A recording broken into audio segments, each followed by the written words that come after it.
Tonight we're really thrilled that Premier Redford decided to arrange a Rubik's Cube to include the Enbridge Famous Five Speaker Series. And we were thrilled with her talk, which dealt with women in leadership in the community. Well, good evening, everyone, and thank you so much for letting me be here with you today.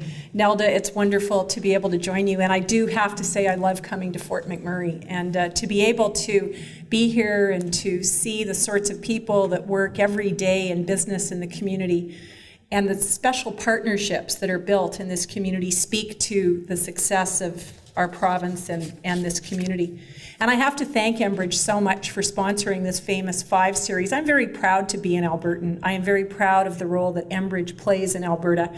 And I'm very proud of the fact that even though the Famous Five are from Alberta, essentially, that this is a series and a reputation that really crosses the whole country. Because it truly is exceptional that we as Albertans are able to lay claim to such incredibly, profoundly strong women. Women that built a legacy for this province. They fought to enlarge a society where if you were born into difficult circumstances at the beginning, it wasn't always possible to get ahead. And as we know, most women were born into those difficult circumstances. It's important for us always, as it was for them, to know that we have to support people's dreams and aspirations, and that there are people that live in our community, young girls, new women to our community, that are understanding what our Canadian values are. And I will say that I thank you for your indulgence tonight, because once I finish here, the reason I'm flying back to Edmonton tonight is to have dinner with my friend Jean Charest, who ironically, in many ways, since he is no longer the Premier of Quebec, and there is now a woman who is Premier of Quebec, has more time to devote to some of the issues that he was passionate about as Premier. And you will remember that as he was Premier of Quebec, that he was committed to ensuring that all public boards and agencies were represented 50% by women. And he was able to achieve that goal in a very short time. So there are many people in our country who are leaders who believe in the strength of women, in giving us as women the opportunity to lead and ensuring that we have the equality of opportunity. You know, we are lucky in Alberta and in Canada to live in the aftermath of the triumph of the Famous Five. But you know, sometimes when we get up on these stages and we talk about our successes, we don't acknowledge the fact that there are still barriers, that there is still a gap, and that there is still, even though many opportunities available to us, and more females, as you've mentioned, serving as Premier across this country than men, that we still have some distance to cover.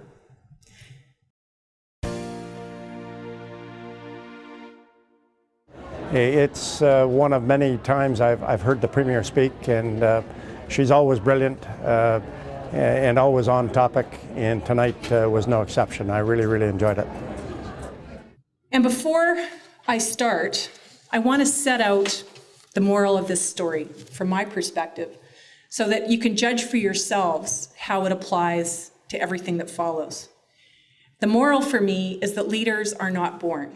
Leaders are made every single day, in everything that we do in our lives, in every experience that we have, men or women, from the time that we are born. Those experiences, those things that impact our life is what will inform who we are, will define our values, and will provide the skills and the perspective that we have to provide leadership in our communities. So the perennial question is not, how can we find more women leaders? Because we are all leaders in our community. The question is, how can we ensure that more women choose to take leadership roles? Now, I think that it's a tremendously positive sign that we as Canadians and Albertans are all asking that question. Canadians recognize that we have to shrink that gap, that we have to ensure that there is stronger representation of women in leadership roles. Because when any group is unable to have their voice heard in the public square, the democratic system loses out.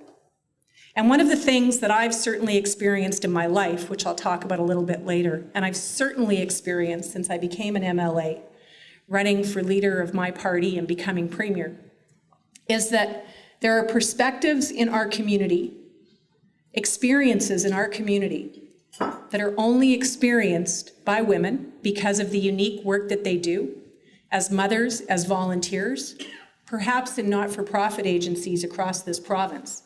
And those voices need to be at the table when we make decisions. Now, many people make generalizations, which I don't like to make, but those generalizations are that women have a unique perspective, that they have a set of skills that defines Canadian public policy differently. I would suggest that many people have unique perspectives, and many people have those skills. But I would say, from my perspective, that there are many women leaders who have a different experience that they can bring to the table than perhaps some of our male colleagues. And if the public and the private sector are truly to reflect our nation, then those voices must be present at the decision-making tables. Now, there's lots of ways to address these issues. We can talk about women leaders. We can train women leaders. Our challenge is to provide women and young girls with the ability to exercise leadership. So we have to think in terms of supporting women in all of their aspirations and goals, even when they're young women. But ultimately, all women will choose for themselves what those aspirations will be and what those ambitions will be for themselves. You know, it is true that there are 6 premiers across this country that are women. And I had the opportunity about a week and a half ago to meet with the Premier of Ontario, Premier Wynne. And she said, well, this is great. You know, we're going to come to the table as premiers, and because we're women, we're going to be able to get things done. Oh, okay. My perspective is that there are leaders who are men and women at that table of premiers who come with a perspective to get things done. And it's important for us to not segregate or to make assumptions. I have to say that, as you know, there are some female leaders in our country, just at the moment, who perhaps don't agree on things like the Enbridge pipeline. And the fact is, we're both women. So while we celebrate our common values, we also have to respect the fact that those unique experiences do give many of us different perspectives. This is a leader that one can have confidence in. She's confident in herself. She knows what she wants to do. She has the right approach in getting people to understand that she's the leader and we need to be on our wing. And I just get that sense every time that I hear her speak. The fact that she is a young premier, a woman, quite accomplished. I believe she's a lawyer by trade. So I think, for me, seeing her tonight and just listening to her tonight, you kind of get inspired from that, and you think, hey, I have the ability to do that as well.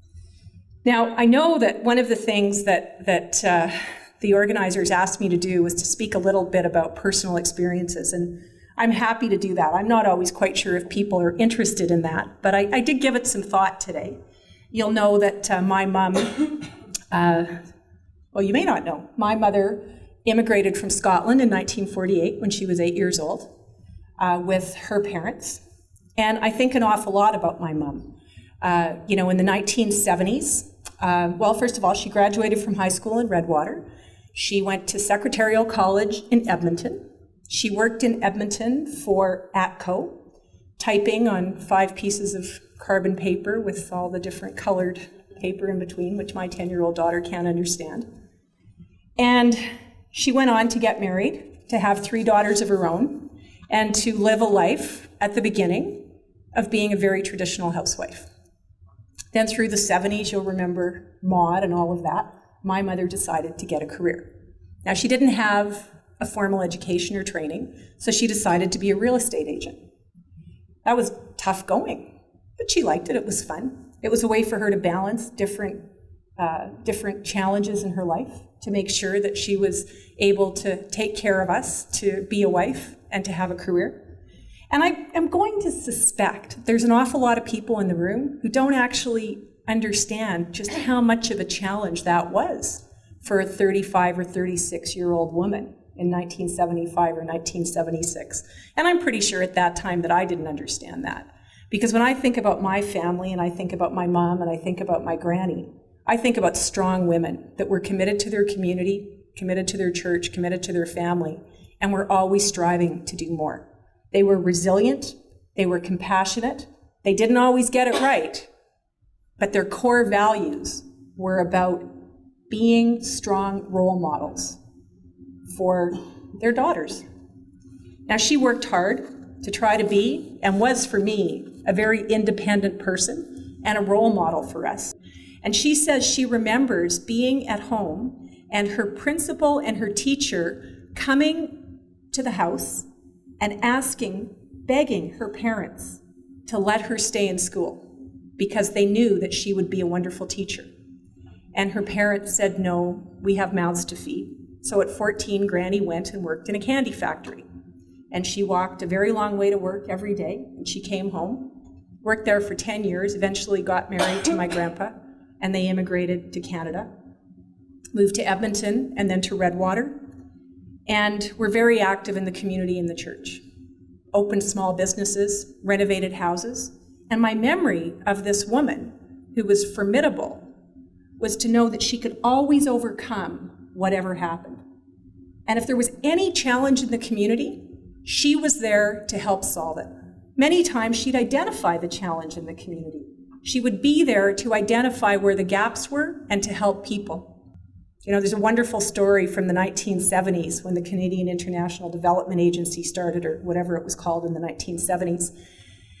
And a number of development officers were off in Africa trying to build water wells, sort of like Nathaniel, who we gave the Queen's Silver Jubilee Medal to today, an 11-year-old boy raising money for water wells in Tanzania. But way back then, development officers would go into communities in Africa, sit down with the chief, and they decide where to build the water well. And this actually became a real scandal, because after about 2 years, they realized that the chief never went to get water. It was always the wives and the women and the daughters that went to get water. And so these are, to me, real-life examples of how you actually need to identify the challenges that we face in our community and in political life based on the experience of people that actually understand how the decisions that government makes, that we make as industry leaders, actually impacts people's lives. Because it strikes me so often that if we are trying to find the people in a community that are truly yearning for fairness and for freedom and for equality, we must look to the women in our community. And from my perspective, those experiences really enhanced my commitment to engaging women in the political process, to ensuring, even here in this province, that women believe that they can have a voice and have an impact on the public policy decisions that we make.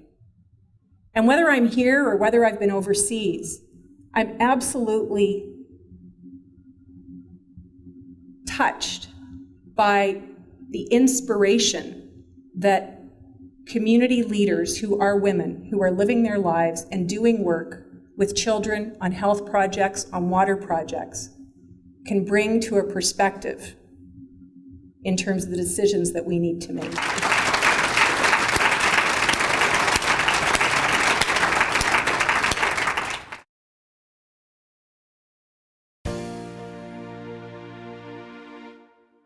I think that as we move forward, as leaders in our community, men or women, one of the great gifts that we can bring to public policy conversation is to ensure that anyone who wants to be part of that process, male or female, is treated with dignity and respect, given the opportunity to speak up, and then brought into the conversation.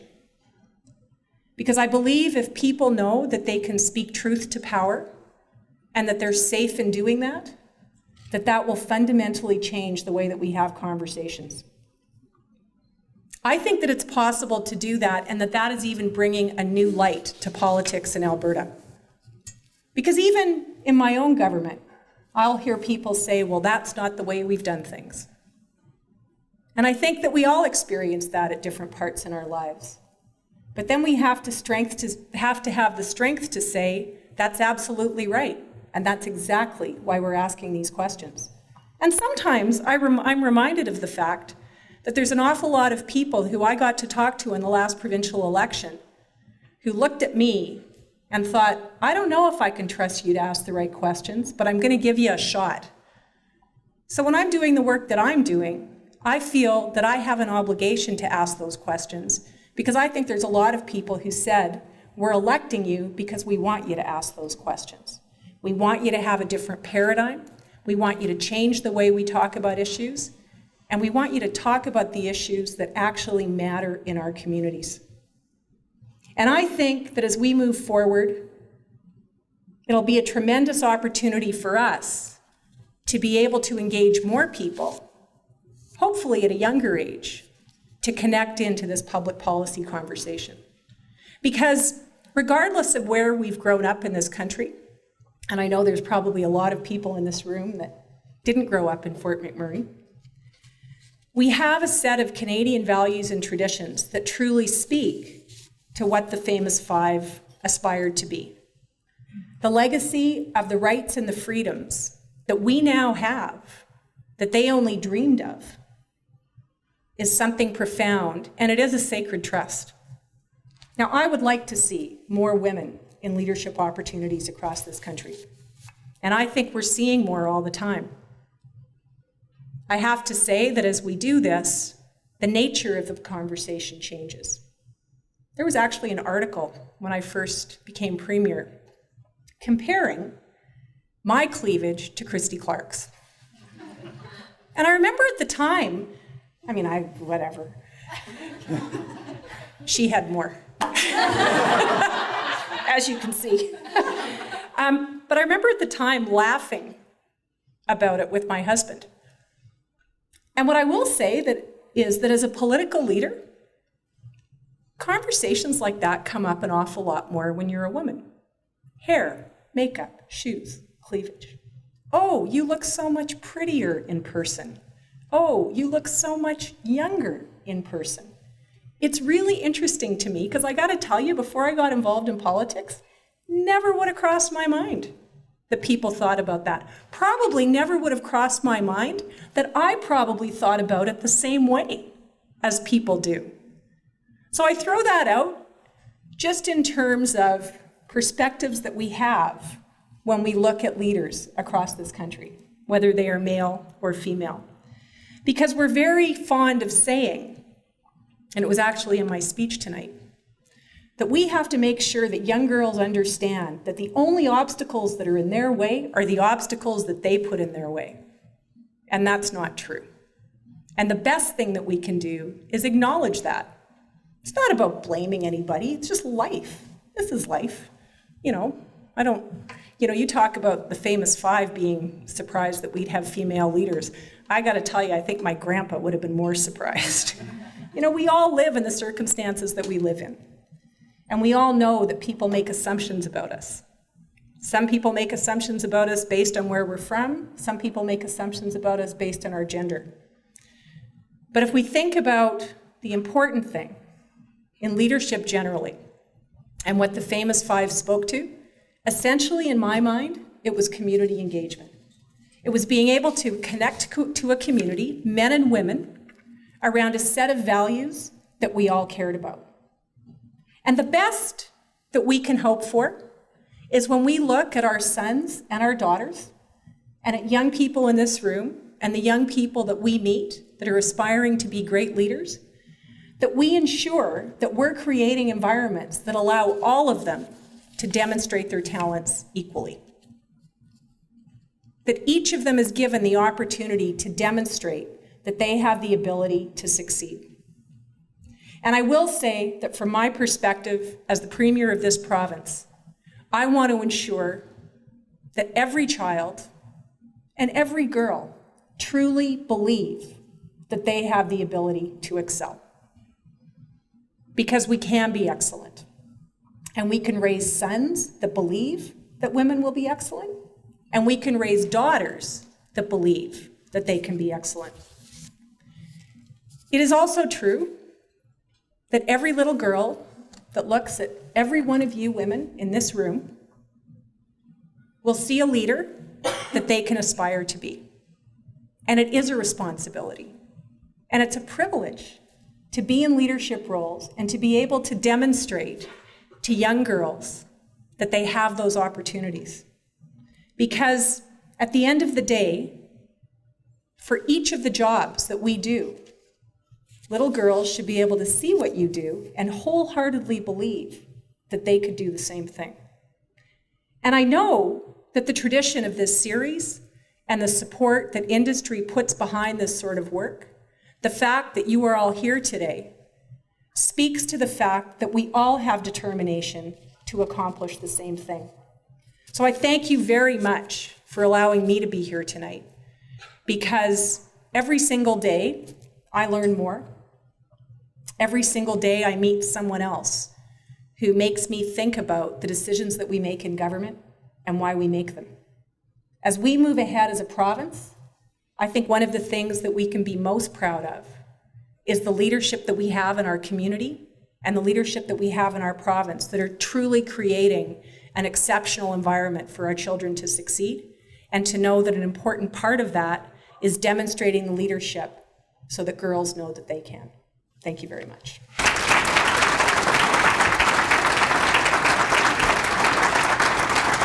A takeaway for me tonight is how that leadership quality, that commonality can bring all these wonderful people together in the room. I see the same people coming to these events time and time again, and whether it's listening to Premier Redford or listening to a gold medal Olympian or any of the other great speakers that we've had, it's just every one of them brings something to the group to have them really go home and think about. And for Premier Redford, she's just such a great leader, a great role model, a woman that's able to manage all the commitments in her life of family and work and travel, and I don't know how she does it.